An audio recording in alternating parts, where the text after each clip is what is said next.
வணக்கம் நேர்களே, கொழும்பிலிருந்து வெளியாகும் 1 மொழி பத்திரிகை பிரதான செய்திகளை வழங்கும் பத்திரிகை கண்ணோட்டம் நிகழ்ச்சியோடு இணைந்திருக்கின்றோம்.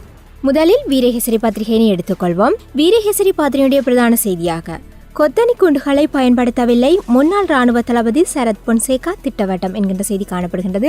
அதாவது விடுதலை புலிகளுக்கு எதிரான யுத்தத்தின் போது கொத்தனி குண்டுகள் பிரயோகம் செய்யப்படவில்லை, அதற்கான தேவையும் உமக்கு இருக்கவில்லை. அது மாத்திரமன்றி கொத்தனி குண்டு போன்ற பாரதூரமான ஆயுதங்கள் எம்மிடம் இருக்கவும் இல்லை, விமானப்படை அதனை பிரயோகம் செய்வதற்கான வாய்ப்பு ஒருபோதும் இல்லை என அந்த செய்தி தொடர்ந்து செல்கின்றது. இனப்பிரச்சனையை தீர்க்க இதய சுத்தியோடு உதவுங்கள், அமெரிக்க உதவி செயலாளரிடம் கிழக்கு முதலமைச்சர் வேண்டுகோள் என்கின்ற செய்தி காணப்படுகின்றது.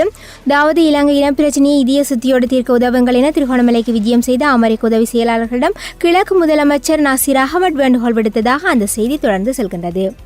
ராணுவத்தினரிடம் புனர்வாழ்வு பெற்றவர்களின் பெயர் பட்டியலை ஏற்க மறுத்த முல்லை நீதிமன்றம் என்கின்ற செய்தி காணப்படுகின்றது. இவை இன்றைய வீரகேசரி பத்திரிகையில் வெளியான பிரதான செய்திகளாக காணப்படுகின்றன. அடுத்து தினக்குரல் பத்திரிகையினை எடுத்துக்கொள்வோம்.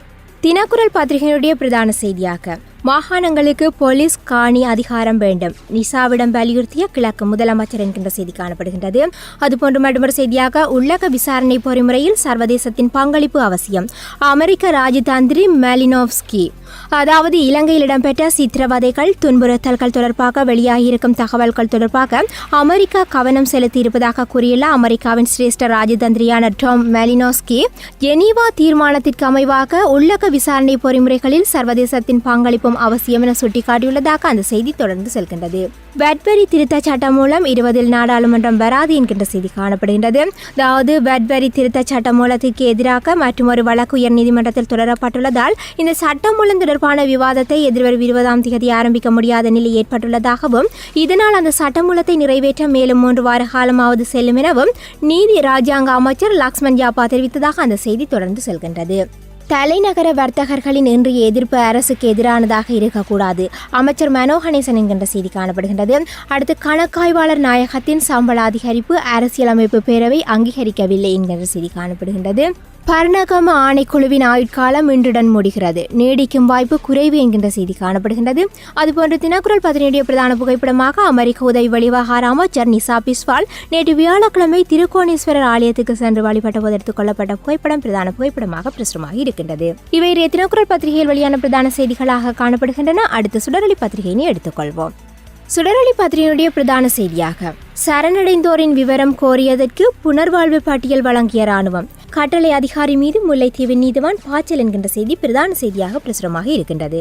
அதாவது வன்னியில் போரின் இறுதிக்கட்டத்தில் சரணடைந்த விடுதலை புலிகளின் பட்டியலுக்கு பதிலாக புனர்வாழ்வு பெற்று விடுவிக்கப்பட்ட விடுதலை புலிகளின் பட்டியலை நீதிமன்றத்தில் சமர்ப்பித்த 58வது டிவிஷன் கட்டளை அதிகாரியை முல்லைத்தீவு மாவட்ட நீதிவான் நேற்று கடிந்து கொண்டார். போரின் இறுதிக்கட்டத்தில் ராணுவத்தினரிடம் சரணடைந்து காணாமற் போன விடுதலை புலிகளின் திருகோணமலை மாவட்ட முன்னாள் அரசியல் துறை பொறுப்பாளர் எழிலன் உட்பட விடுதலை புலிகள் சிலரின் உறவினர்கள் தாக்கல் செய்த ஆட்கொணர்வு மனு தொடர்பான விசாரணைகள் முல்லைத்தீவு மாவட்ட நீதிவான் நீதிமன்றத்தில் இடம்பெற்று வருகின்றன. இதையடுத்து அடுத்த தவணையின் போது சரணடைந்த விடுதலை புலிகள் தொடர்பான பட்டியலுடன் வருமாறு முல்லைத்தீவு நீதிவான் மேயர் ஜெனரல் சாணக்கிய குணவர்த்தனவுக்கு உத்தரவிட்டிருந்ததாக அந்த செய்தி தொடர்ந்து சொல்கின்றது. அதுபோன்ற மற்றொரு செய்தியாக வடக்குக்கான பொருளாதார மத்திய நிலைய விவகாரத்தை கையில் எடுத்தார் மைத்திரி, ஒருங்கிணைப்பு குழு கூட்டத்தை கூட்டி உடன் முடிவை அறிவிக்குமாறு உத்தரவு என்கின்ற செய்தி காணப்படுகின்றது. கட்டமிடப்பட்ட செய்தியாக சாம்பல் தீவு புத்தர் சிலை விவகாரம் இன்னுமொருகளை ஏற்படுத்தும் சூழ்ச்சி கூட்டமைப்பு குற்றச்சாட்டு என்கின்ற செய்தி காணப்படுகின்றது.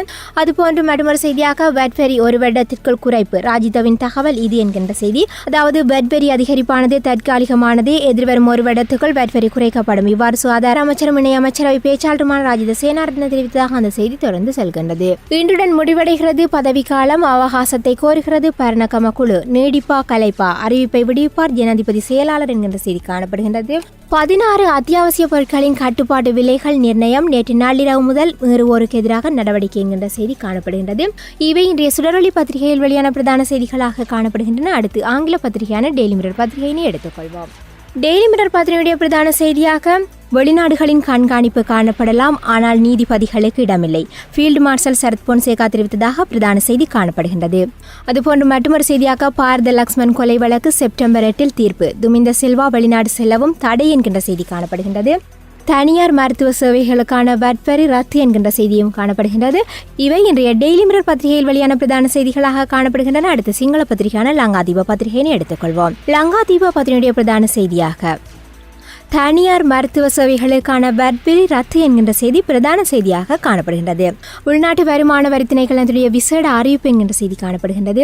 15 அத்தியாவசிய பொருட்களுக்கான கட்டுப்பாட்டு விலை நிர்ணயம் என்கின்ற செய்தி காணப்படுகின்றது. கட்டமிடப்பட்ட செய்தியாக ஜேர்மன் குழந்தை சுற்றுலா விடுதியில் நிகழ்ந்த மின்னொழுக்கினால் பலி, சிலாவத்தை வைக்கால் பகுதியில் சம்பவம் என்கின்ற செய்தி காணப்படுகின்றது. இவை இன்றைய லங்காதீப பத்திரிகையில் வெளியான பிரதான செய்திகளாக காணப்படுகின்றன. இதுவரை நேரமும் கொழும்பிலிருந்து வெளியாகிய 3 மொழி பத்திரிகை பிரதான செய்திகளை உங்களுக்கு வழங்கியிருந்தோம். தொடர்ந்தும் யாழ்ப்பாணத்திலிருந்து வெளிவரும் பத்திரிகை பிரதான செய்திகளை வழங்குவதற்காக இணைந்திருக்கின்றார் தாரகா. வணக்கம் தாரகா. வணக்கம் நேர்களே. யாழ்ப்பாணத்திலிருந்து வெளிவரும் பத்திரிகைகளின் செய்திகளோடு இணைந்திருக்கின்றோம். முதலில் யாழ் தினக்குரல் பத்திரிகையின் பிரதான தலைப்புச் செய்தி: சிங்கள குடியேற்றம் படையினரின் தேவைக்கென போருக்கு பின்னர் முல்லைத்தீவில் 4713 ஏக்கர் காணிகள் ஆக்கிரமிப்பு, மாவட்டத்தில் தமிழர் இருப்பு கேள்விக்குறியாக வருவதாக மாகாண சபை உறுப்பினர் ரவிகரன் கவலை என்ற செய்தி காணப்படுகின்றது. 2009ஆம் ஆண்டு ஆயுத போராட்டம் முடிவுக்கு வந்தது முதல் இன்று வரையான காலப்பகுதியில் முல்லைத்தீவு மாவட்டத்தில் சுமார் 4713.5 ஏக்கர் தமிழ் மக்களுக்கு சொந்தமான நிலம் சிங்கள குடியேற்றம் மற்றும் படையினருடைய தேவைகளுக்காக அபகரிக்கப்பட்டுள்ளன. மேலும் வெளியோயா என்ற தனியான சிங்கள பிரதேச செயலாளர் பிரிவு உருவாக்கப்பட்டது.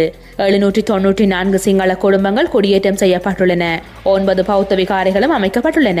இவ்வாறு மிக வேகமாக முல்லைத்தீவு மாவட்டம் சிங்களமயமாக்கப்பட்டு வருவதாக அம்மாவட்டத்தை பிரதிநிதிப்படுத்தும் வடமாகாண சபை உறுப்பினர் தோ ரவிகரன் தெரிவித்தார்.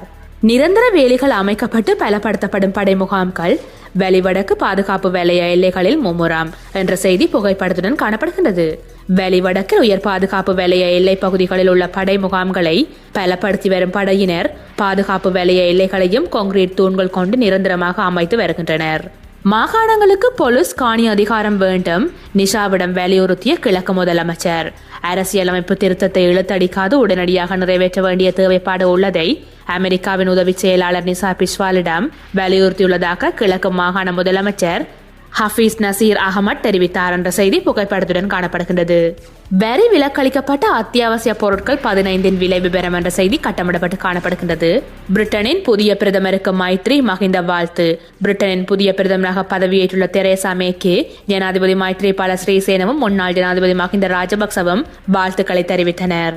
போலீசாருக்கு எதிராகவே ஜாலில் அதிக முறைப்பாடுகள், மனித உரிமைகள் ஆணைக்குழுவில்.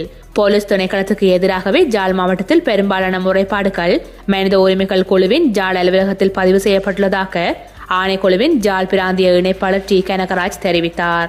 கேட்டது என்ன, நீங்கள் கொண்டு வந்தது என்ன? படையணி தளபதியை கடிந்த முல்லை நீதவான்.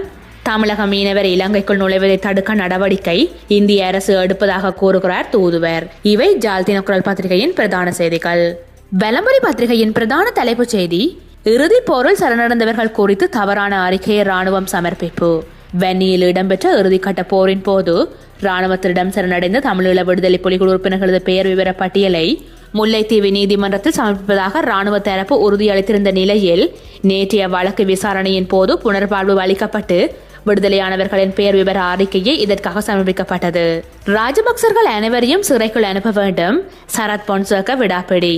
முன்னைய ஆட்சியின் போது எல்லா விதமான ஊழல் மோசடிகளிலும் ராஜபக்ச குடும்பத்தினர் தொடர்பட்டுள்ளனர்.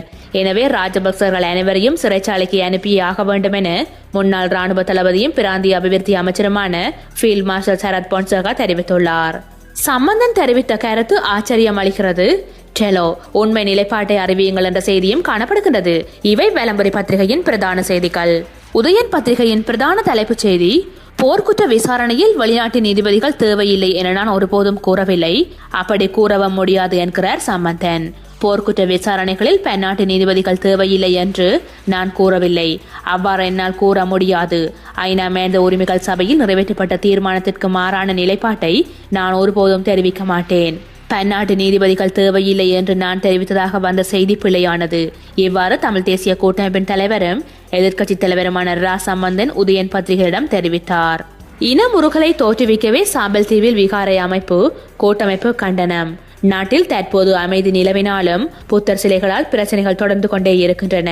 திருகோணமலை சாம்பல் தீவில் விகாரை அமைக்கப்படுவது இனங்களுக்கிடையே ஒரு முறுகல் நிலையை தோற்றுவிக்கும், நல்லாட்சிக்கு களங்கத்தை ஏற்படுத்தும் ஒரு சதி முயற்சியாகவே நாம் இதை கருதுகிறோம். இவ்வாறு தெரிவித்தார் தமிழ் தேசிய கூட்டமைப்பின் மட்டக்களப்பு மாவட்ட நாடாளுமன்ற உறுப்பினர் சேனி தம்பி ஜோகேஸ்வரன். உதயன் பத்திரிகையின் பிரதான புகைப்படம் கிழக்கு மாகாணத்துக்கு நேற்று பயணம் மேற்கொண்ட அமெரிக்க உதவி ராஜாங்க செயலாளர்கள் திருகோணமலை கோணேச்சர் ஆலயத்தில் வழிபாட்டில் ஈடுபடும் புகைப்படம் காணப்படுகின்றது. சரணடைந்தவர்கள் தொடர்பில் விரிவான விசாரணை அவசியம் பரணகம வலியுறுத்து ஜாழ்ப்பாணத்தில் அனுரகுமார எம்பி. இவை உதயன் பத்திரிகையின் பிரதான செய்திகள். நேர்களே, இதுவரை ஜாழ்ப்பாணத்திலிருந்து வெளிவரும் பத்திரிகைகளின் செய்திகளோடு இணைந்திருந்தோம். மற்றொரு பத்திரிகை பார்வையில் சந்திக்கும் வரை நன்றி கூறி விடைபெறுகிறோம். நன்றி, வணக்கம்.